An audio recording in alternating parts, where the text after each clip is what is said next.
삶은 늘 그대로입니다. 어려움 또한 지나갈 것입니다. 안녕하세요, 여러분. 다시 만나게 되어 반갑습니다. 우리가 함께 잠시 멈춰 앉아 이 삶이 우리에게 조용히 속삭이려는 소박한 이야기들을 들어두셔서 감사합니다. 우리는 방금 한 구절을 읽었습니다. 매우 익숙하게 들리지만 이상하리만큼 견고한 진실을 담고 있는 말입니다. 삶은 늘 그대로입니다. 어려움 또한 지나갈 것입니다.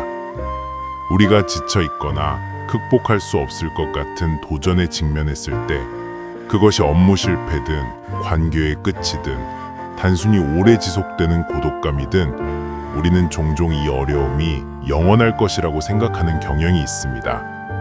우리는 그 문제를 내일의 태양을 완전히 가려버리는 거대한 산처럼 바라봅니다.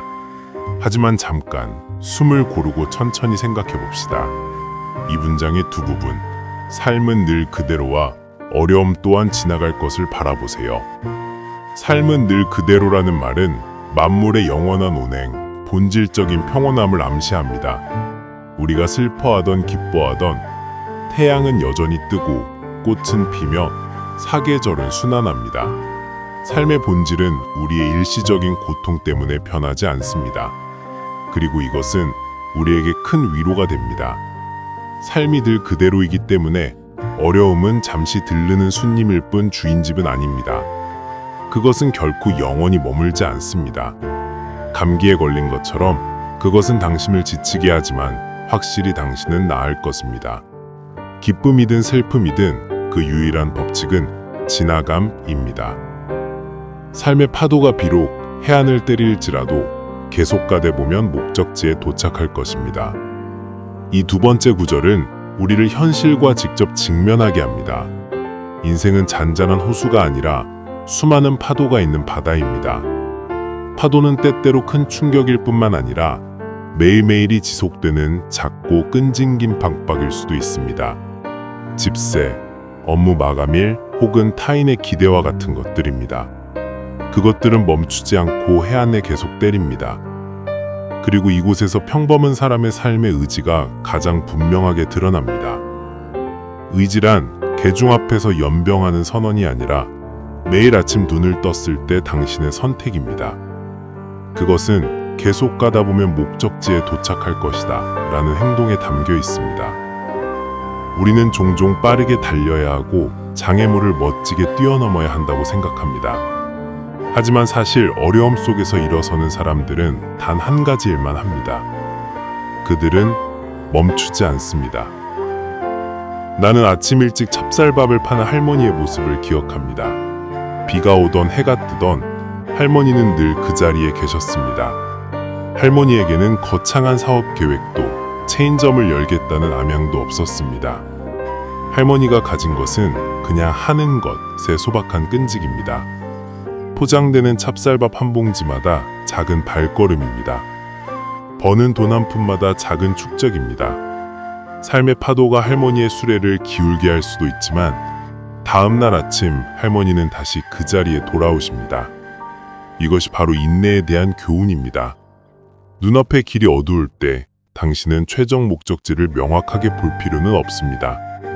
당신은 단지 다음 발자국만 명확하게 보면 됩니다. 당신은 깊은 숨을 쉬고 자신에게 이렇게 속삭일 수 있습니다. 오늘 나는 내가 해야 할 가장 작은 일이라도 완수할 것이다. 어두움 뒤에 다시 맑은 하늘이 보일 것입니다. 어둠이라는 느낌은 무엇일까요? 그것은 우리가 방향을 잃고 출구를 보지 못하고 불안의 안개에 휩싸이는 순간입니다. 그러한 순간에 우리의 마음은 모든 것이 영원히 어두울 것이라고 쉽게 속아 넘어갑니다. 하지만 삶은 언제나 변화라는 마법을 품고 있습니다. 가장 깊은 밤을 생각해 보세요. 자연에서 새벽 3시부터 5시까지는 밤이 가장 짙은 시간으로 불립니다. 하지만 그것은 또한 새벽의 전환이 곧 일어날 순간이기도 합니다. 당신은 그 순간의 햇빛을 볼 수 없지만 그것이 확실히 오고 있다는 것을 압니다. 우리의 삶에서도 마찬가지입니다. 우리가 가장 어두움을 느낄 때 그것은 종종 큰 변화가 내부에서 압축되고 있는 신호입니다. 어둠은 우리에게 빛을 소중하게 여기는 법을 가르칩니다. 하늘이 맑아질 때 우리는 빛뿐만 아니라 푸른 하늘도 봅니다. 바로 도전이라는 검은 구름들이 우리가 평온의 평온함을 더 명확하게 이해하도록 도와준 것입니다. 만약 당신이 지금 어둠 속에 있다면 힘으로 출구를 찾으려 하지 마세요. 대신 고요함으로 출구를 찾으세요. 잠시 앉아 내면의 목소리를 듣고 믿으세요. 만약 지금 어둠이 존재한다면 맑은 하늘도 오고 있는 중입니다. 내무에서 희망의 씨앗을 심다. 마음속에 하나의 믿음을 간직하고 싹은 계속 싹을 틔우며 솟아오릅니다. 이 두 구절은 내면의 힘, 인간의 가장 위대한 의지의 근원에 대해서 이야기합니다. 이 구절에서 언급하는 믿음은 기적이 나타날 것이라는 망목적인 믿음이 아니라 스스로 회복할 수 있는 능력에 대한 믿음입니다. 씨앗을 상상해 보세요. 그것은 땅속 깊이 묻혀 있고 어둠에 덮여 있으며 흙의 무게에 짓눌려 있습니다. 그것은 햇빛을 볼 수 없고 새 소리도 들을 수 없습니다. 하지만 그 안에는 위로 솟아오르도록 프로그램된 유전 코드가 있습니다. 약간의 물, 약간의 희망만 있다면 그것은 계속 싹을 틔우며 솟아오릅니다. 우리도 그런 씨앗들입니다. 어려운 환경은 무거운 흙이지만 우리 안에는 언제나 의지라는 싹이 있습니다.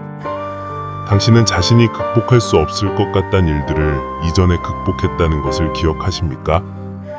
상실, 고통, 밑바닥부터 다시 시작하는 것.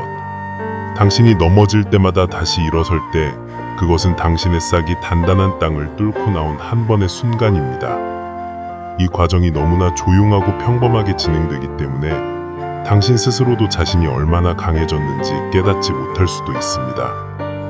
항상 소박한 믿음을 간직하세요. 당신이 겪은 최악의 일은 당신을 죽이지 않았습니다. 그것은 단지 당신에게 뿌리 하나 더 만들어줄 뿐입니다. 새벽의 보상. 잠시의 소나기는 무심결에 지나가고 지나간 후에는 찬란한 새벽을 남깁니다. 마지막 구절은 어려움의 재정의에 대한 의미를 담고 있습니다. 소나기는 종종 부정적인 느낌을 주지만 그것은 자연의 필수적인 부분입니다. 소나기가 없으면 땅은 메마르고 만물은 시들 것입니다. 인생에서 무심결에 소나기가 필요한 일입니다. 그것은 무심합니다. 즉, 당신만을 겨냥한 것이 아니라 보편적인 법칙입니다. 그리고 그것은 매우 중요한 작용을 합니다. 바로 정화입니다. 어려움의 비가 지나가면 그것은 의심, 자기 비하, 쉬운 삶에 대한 환상 같은 모든 덜지를 씻어냅니다. 그것은 놀라운 고요함과 맑은 공기를 남깁니다. 큰 비가 내린 후에야 햇빛은 그렇게 찬란히 빛납니다. 우리는 평온의 진정한 가치를 비로소 느낄 수 있습니다. 그 찬란한 새벽은 다음과 같은 것들을 의미합니다. 감사. 당신이 가진 것에 감사하게 됩니다. 명료성.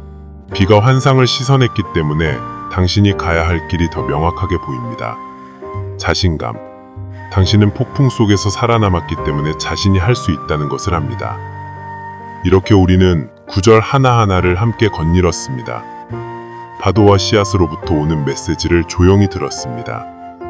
결론적으로 가장 큰 메시지는 여전히 소박합니다. 당신은 매일 영웅이 될 필요는 없습니다. 다만 기억하세요. 삶의 본질은 끊임없는 운행이고 어려움은 단지 한 단계 잠시 들르는 손님입니다. 당신의 삶의 의지는 폭발적인 힘이 아니라 조용하고 끈질긴 속삭임이며 땅속 깊은 곳에서 싹을 틔우는 싹의 소리입니다. 스스로 휴식을 허락하세요. 깊은 숨을 들이세요. 어두움이 있는 나를 받아들이세요. 왜냐하면 그 어둠이 사라져야만 당신이 새벽이 얼마나 찬란하게 빛나는지 볼 수 있을 테니까요. 들어주셔서 감사합니다. 댓글장에 점 하나나 작은 마음의 이야기를 남겨주시면 우리가 함께 이 에너지를 나눌 수 있을 것입니다. 평온한 영양을 보내시고 아름다운 꿈을 꾸시길 바랍니다.